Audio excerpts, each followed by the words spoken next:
if you were to price the Dow in terms of gold, it's down about 70%.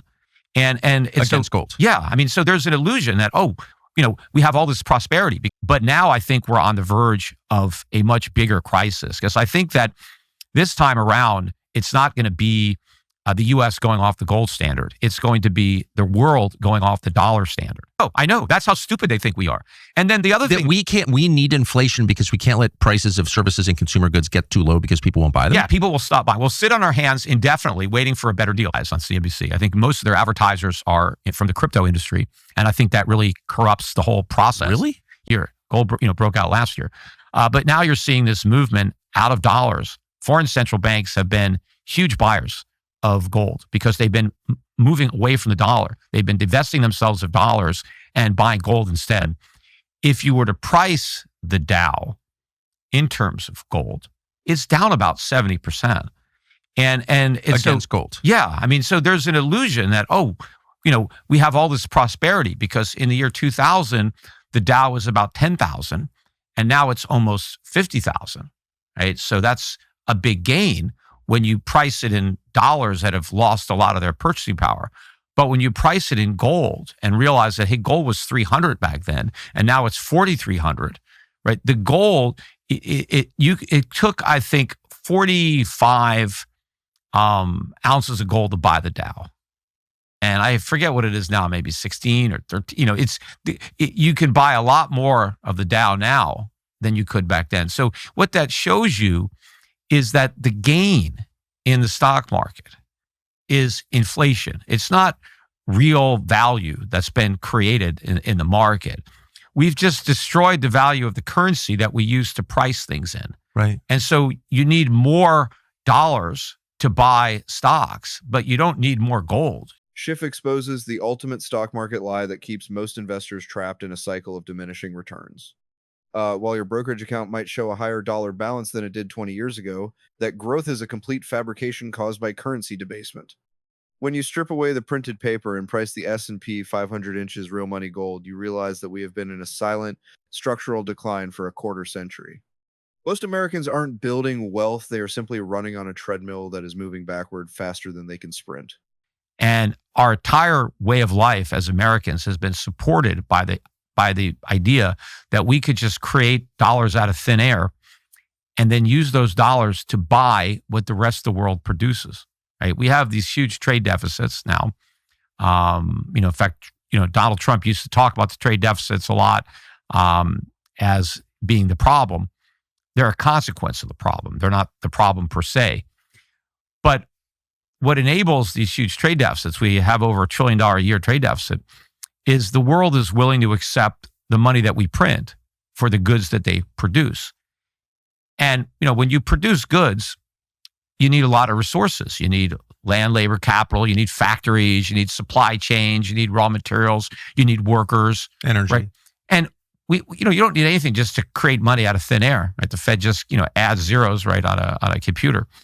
And so we're able to create dollars that the world wants, and we get all their stuff. We didn't have to produce it. Then the world takes the dollars that they earn from us and they buy stocks, they buy real estate, they buy our bonds. And so as a result, our asset prices have gone up and goods prices have stayed down, and interest rates have been relatively low because we're able to borrow what the rest of the world saves, even though we don't save very much ourselves and we don't produce very much. We get the benefit of all these goods that are coming in, and we get all the foreign savings that are financing our spending. And I think all of that is about to change. I think that, when Donald Trump talked about Liberation Day, ironically, it was the rest of the world that is going to be liberated from the burden of having to support the U.S. economy. When Trump says that the world has been screwing us over and ripping us off, he's got it backwards. We've been screwing them over because we've been getting their stuff, and all we do is export our inflation. They get our paper. We get things that make our lives better, and they get our IOUs. And then, they use our IOUs to buy up our financial assets. But I think this is all changing. And I think what we're seeing now in the price of gold, where it's finally broken out of its consolidation, because after gold went from 300 250, 300 to 1900, right? That was a 10-year move. It went sideways from 2011 to 2024. And it really broke out at the beginning of last year. This is the cheat code that has allowed the United States to live far beyond its means for decades. We export green pieces of paper, and in return, the rest of the world sends us their hard-earned energy, labor, and raw materials. Schiff warns that this parasitic relationship is reaching its mathematical limit. As nations like China, Russia, and the BRICS bloc move toward commodity-backed trade, the exorbitant privilege of the dollar is vanishing. Once the world stops accepting our IOUs, the massive influx of return dollars will cause domestic prices to skyrocket, permanently altering the American lifestyle. Today, the Federal Reserve says that we need to have 2% inflation, right? Prices have to go up 2% a year. Why? I mean, why does the cost of living have to go up? Why can't it go down or at least remain the same? And what is the answer to that? What's their rationale for that? Well, they have a bunch of BS explanations, and it's all to justify the fact that the government wants inflation. It's not that it's good for us. The government needs it. It's the way the government raises revenue and repudiates its debts. But they have a couple of things that they say. One of the things they say is, well, if prices were going down, nobody would buy anything. Right? People would just be constantly waiting for lower prices, and so nobody would buy. And that's the number one reason they say that prices have to go up. And that's all. No one would buy if prices were going down? Yeah, that's how ridiculous it is. Because everyone would be waiting for the bottom to buy a new dishwasher? Supposedly. But of course, we all have cell phones. If that were the case, nobody would ever buy a cell phone or a television set or a computer. Right. Prices go down. But also, like, if I'm hungry, am I going to wait a year to eat because I think the food is going to be 2% cheaper? If you don't have a dryer, are you going to wait a year? No, of course not. Right. You buy things, they forget that there is a value to having something today versus having to wait. Right. The only reason Amazon is based on that idea. Yes. The only reason that you don't buy something now because you want a lower price is because you can't afford it. And so you're hoping that the price will go down and then you'll be able to buy it, which is what the free market does. So it's nonsense to say that, we're not going to buy. I mean, would it be a disaster if food got cheaper, if healthcare got cheaper, if energy got cheaper, if clothing got cheaper, if everything you needed was less expensive? Why does the Fed have to prevent that from happening? Why is that such a horrible thing? The government has successfully gaslighted the public into believing that a lower cost of living is an economic threat. This Keynesian fairy tale suggests that you would stop buying food or medicine today just because it might be marginally cheaper next month. In reality, the 2% inflation target is a mandatory wealth transfer designed to bail out a debt-ridden government. By ensuring that your money loses value every year, they force you to spend and take risks, preventing you from ever achieving true financial independence through simple saving. It is a psychological trap masquerading as sophisticated monetary policy. So we create money, we create credit, but where does it go, right? And if it goes into the stock market, if it goes into the real estate market, it's bidding up those asset prices, right? And so no one wants to hold dollars like you want to put it into something, right? But people don't look at asset prices rising, and they don't think that's a bad thing because people think that they're getting richer because prices are going up. But it's really distorting the economy. You don't want prices to go up because we print a lot of money. You want stock prices to go up because the companies are inherently more valuable because they're generating more earnings, and their stock price is higher because they're worth more, because they're earning more. You don't want just the price to go up because there's so much cash that's bidding it up. But that's really what's been happening. And that's why when you look at prices from the terms of gold, you can see that real prices are falling. But I wanted to get to why we had this big spike in inflation under Biden. So when we got COVID in 2020, the government basically implemented the most inflationary combination of monetary and fiscal policy I'd ever seen. And I called it out on my podcast at the time when everybody was swearing, oh, deflation. And I was like, look, this is massive inflation that's coming. So when COVID hit, we shut down the economy. We told people, don't go to work, stay at home, don't produce anything. But then we said, but don't stop shopping. So everyone's going to get a bunch of money. We had the paycheck protection. We had these enhanced unemployment benefits. We ran massive deficits. The Fed printed money like crazy, right? We doubled the Fed's balance sheet from like $4 trillion to $8 trillion, right? Everybody stayed home and got money to spend. So we had all this money to spend, but we weren't making anything. And so I knew that the consequence of that was going to be soaring prices. Now, inflation, right, the expansion of money supply, always acts with a lag, right? If I create a bunch of money today, you're not going to see it tomorrow, at the supermarket or at Walmart.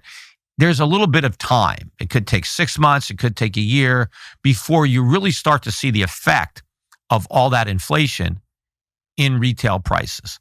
So what happened was, if you look at the CPI in the final year of the Trump presidency, the last 3 or 4 months, it really started to shoot up. And it continued for the first few months of the Biden presidency, before Biden's policies had ever come into effect, before the first stimulus check was put in the mail. And that inflation continued. So all the CPI was up 9.1% during Biden's first year. The American dream has been transformed into a massive debt servicing machine. By suppressing interest rates for over a decade, the Federal Reserve pumped air into a residential real estate bubble that is completely decoupled from local wages. Schiff points out that high home prices aren't a sign of a strong market, they are a sign of a weak currency. As insurance premiums, property taxes, and maintenance costs soar alongside inflation, many homeowners will realize they don't actually own an asset. They own an unaffordable liability. When this bubble pops, the systemic damage will dwarf the 2008 financial crisis. In order to see what prices are doing, you pretty much have to double whatever the government says. Right? I mean, But tell us what the changes are that they made to Well, they introduced all kinds of substitution, hedonics, they make changes to the basket. Like, I don't even know, like in 2013, I did a YouTube video. This is a long time ago. Because I remember looking at the CPI, and according to the government, over a 10-year period, newspaper and magazine prices were up by 30%. And I remember thinking, I don't know, I think they're up more than that. So I went on the internet and I took the 20 most popular newspapers and magazines in 2013. And I looked at what the prices were, because it's just written right there on the cover. It's not hard to see. And then I went and I got photographs on the internet of the exact same newspapers and magazines from 10 years earlier. And I looked at the prices and I just compared them. And the actual increase was 130%. So who knows how you put 130% in and only 30% comes out. That is the magic of the CPI. If the government used the same methodology today that they used in the 1970s, our reported inflation would likely be in the double digits and unemployment would be staggering. Through hedonic adjustments and substitution, the Bureau of Labor Statistics has turned economic data into a work of fiction. They hide the true cost of living to avoid paying out massive Social Security COLAs and to keep the public from panicking. Schiff's magazine example proves that while the government claims 3% inflation, the real-world experience of the average consumer is often closer to a 100% price increase over a decade. Why haven't those prices adjusted more quickly than they have? Well, I mean, it takes some time. I think that's a mystery. It's a mystery. All of a sudden, no one can buy a house, but house prices are still high. Yeah, well, what's happening is a lot of the people who own their homes and have these low mortgages, they don't feel any pressure to put them on the market. I mean, if they can get a high price, they'll sell. If not, they're just staying on their homes. Yeah, it would be crazy. Meanwhile, we're not building a lot of new homes because it's very expensive to build them.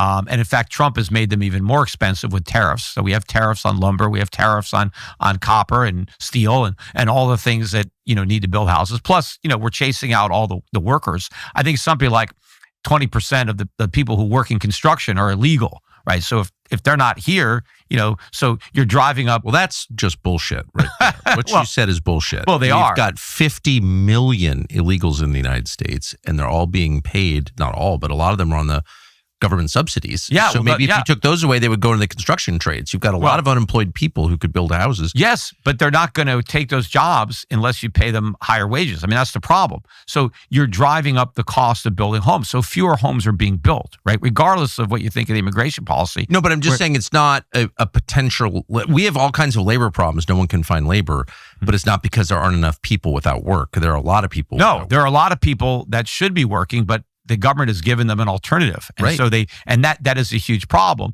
That is a whole different topic. But the point is that there aren't a lot of homes being constructed, and there's not a lot of homes for sale because the people that own the homes, they have such a good deal on their mortgage that Of course. And rather than even sell it, you'll rent it out, because now you can rent it out and pay the mortgage and collect the rent.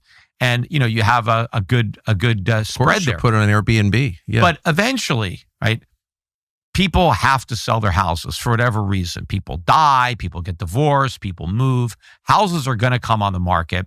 And of course, eventually, people are going to lose their jobs. I mean, we're headed for a very severe recession. I think we've been in recession for years. It's just going to get a lot worse. And a lot of the houses are going to come on the market, and real estate prices are going to go down substantially nationwide. And that creates a whole new problem, because now if people lose their home equity, now they may just default on their mortgage. And now, in addition to sitting on all these underwater mortgages, banks are going to start to lose money on defaulted mortgages. This is the most critical lesson in the entire interview. Restrictive rates are an illusion if they remain below the actual rate of inflation. The Federal Reserve is playing a dangerous game of optics, raising rates just enough to look tough, but keeping them low enough to ensure the government doesn't go bankrupt. As long as real rates remain negative, your savings are being systematically harvested to pay for government overspending. It is an invisible tax that effectively punishes the responsible and rewards the reckless, yet most people are too distracted by nominal numbers to notice they are being robbed. Donald Trump wants to micromanage the economy from the White House, like he's the CEO. He wants to decide where he thinks capital should go and direct it into industries that he likes, or companies that he likes. And that's wrong. I mean, one of the big industries that he's promoting is crypto. And for me, I think this is a complete waste of capital. Now, yeah, I mean, if Americans want to throw their money away in a lot of these crypto companies, all right. I mean, it's unfortunate.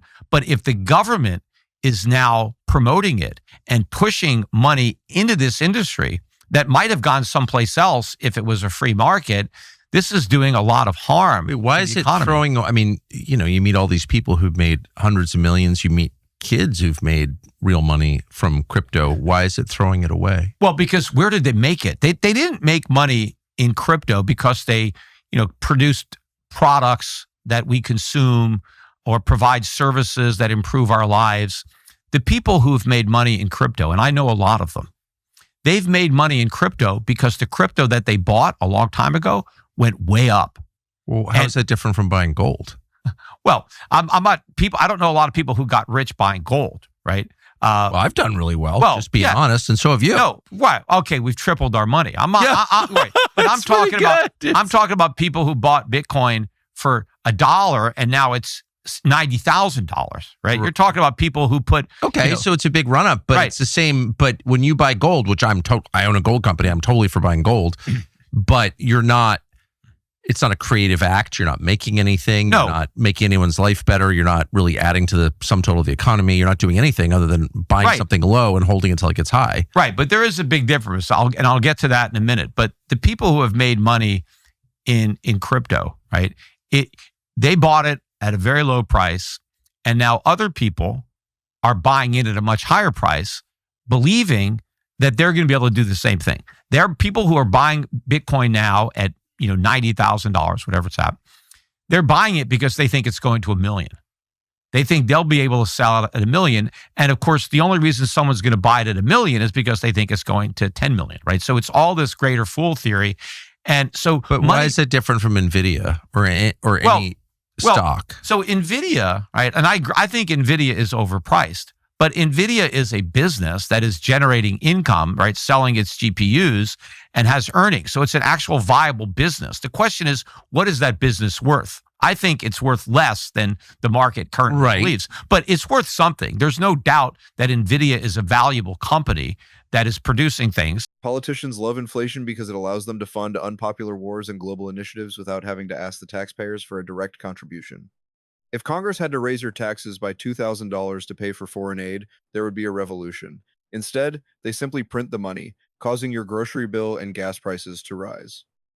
Schiff brilliantly connects foreign policy to the kitchen table, revealing that the inflation tax is the ultimate tool of political cowardice. Every time you struggle to pay for eggs, you are personally subsidizing the military-industrial complex and global debt expansion. Man invented money, right, which was a commodity that everybody would accept as payment. And so if I had money, then I could buy your bread and give you the money.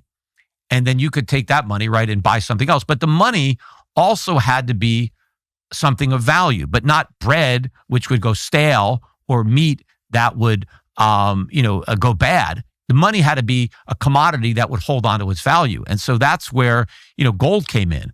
So instead of giving you meat that you'd have to eat right away or freeze it or something, I just give you gold. And you knew that that was valuable. And somebody else, the candlestick maker, would take gold for his candlesticks. You don't need to give him meat, or you don't need to give him bread.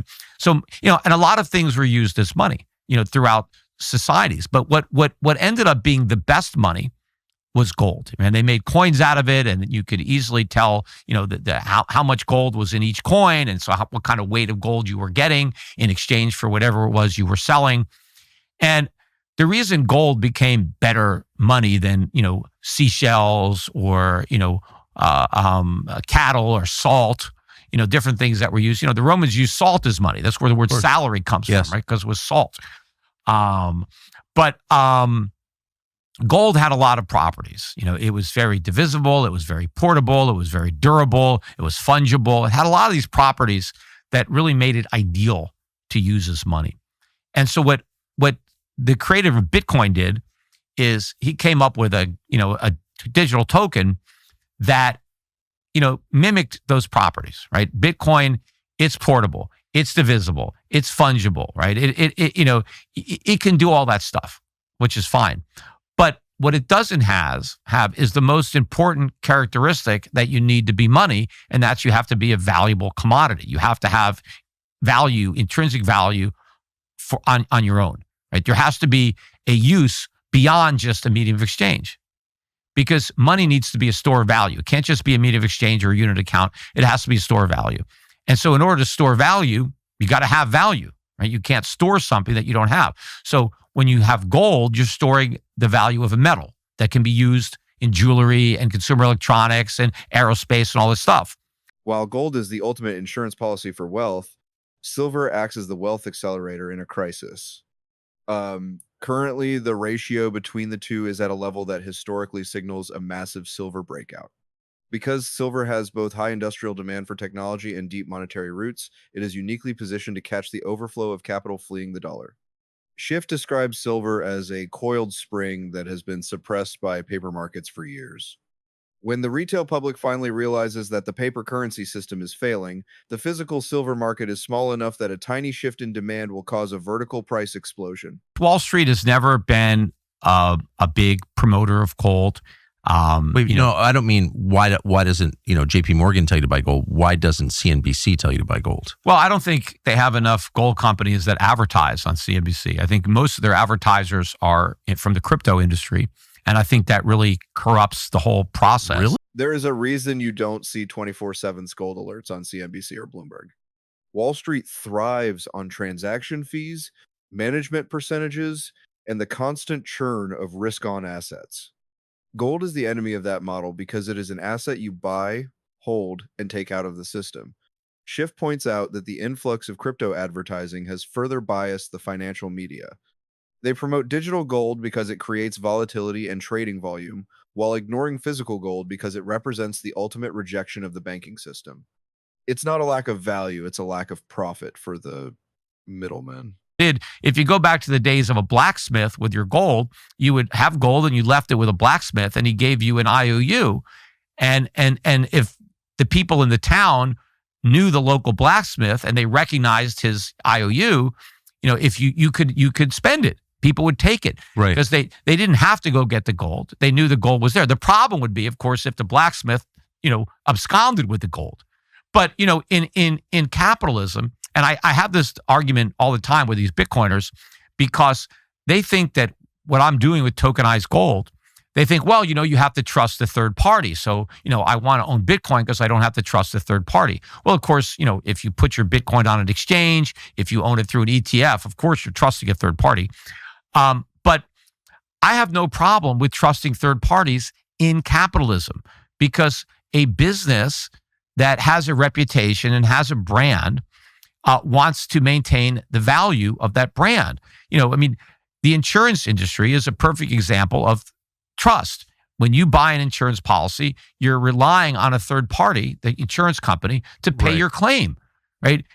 If you have fire insurance, you're trusting that if your house burns down, the insurance company is going to pay you. Well, every transaction I trust there's no poison in my ice cream. Yeah. Every transaction. Now, people in Bitcoin say, well, when I have Bitcoin, I don't have to trust anybody. Well, no, you have to trust everybody. You have to trust that people still want your Bitcoin, despite the fact that it has no value. We also have to trust the electrical grid. Well, because it doesn't exist without it. Right, that too. But the bigger thing is you're just trusting that the people who believe in Bitcoin, who believe that nothing is something, continue to believe that and continue to want to buy it. If you have gold coins in your backyard, you have to trust fewer people. All you have to trust is human nature, which is attracted to gold, period.